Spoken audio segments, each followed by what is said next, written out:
Major water bodies of the earth. Geography class 6 chapter 3.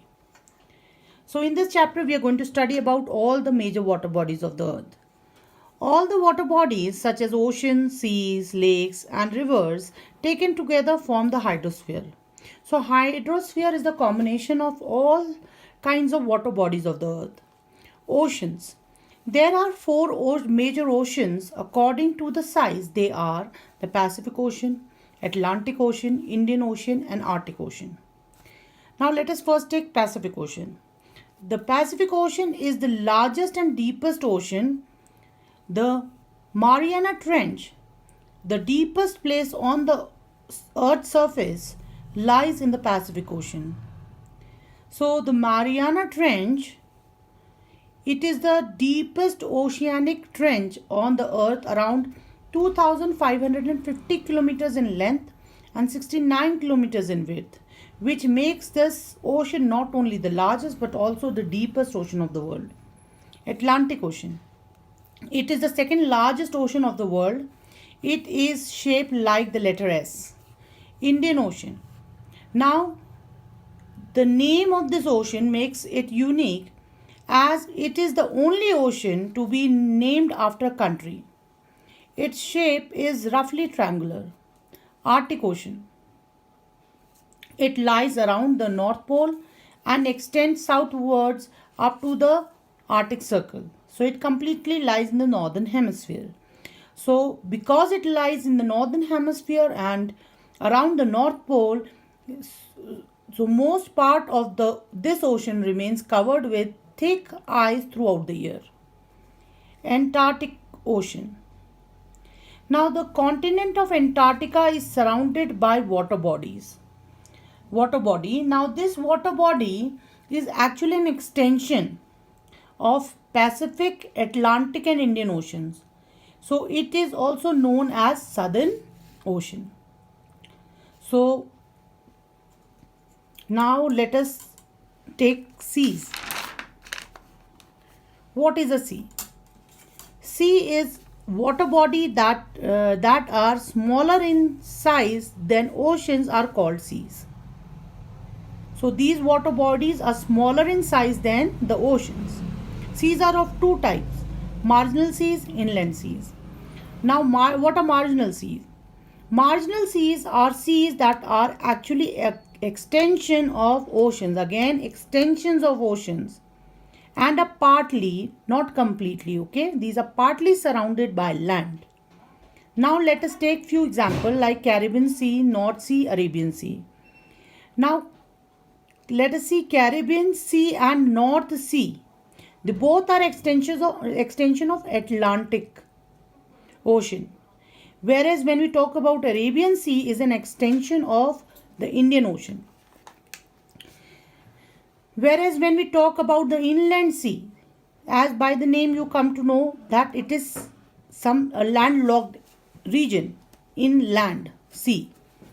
So when we talk about the inland sea, these are completely surrounded by land without having any outlet into the ocean. So some examples are Black Sea, Caspian Sea and Dead Sea. Now let us take the minor water bodies. Minor water bodies include bay, gulf and strait. What is a bay? A curved indentation of the sea or a lake into the land with a wide opening is a bay. So what we have to keep in mind that a bay has a wider opening than the gulf and strait. As you see, if you check in the map, Bay of Bengal is an example of bay. It has a wider opening. Gulf, a large inlet of the sea cutting deep into the land. So it is an extension of the sea when the sea is cutting the land and making a large inlet. Example, Persian Gulf. Strait, a narrow stretch of water that joins two large water bodies and separates two landmass. So one of the ideal example of a strait is Bering Strait, as Bering Strait joins the Pacific Ocean and Arctic Ocean. So joins two large water bodies. Which two large water bodies? Pacific Ocean and the Arctic Ocean, and separates two land masses. So the Bering Strait separates Asia from the continent of Asia from North America.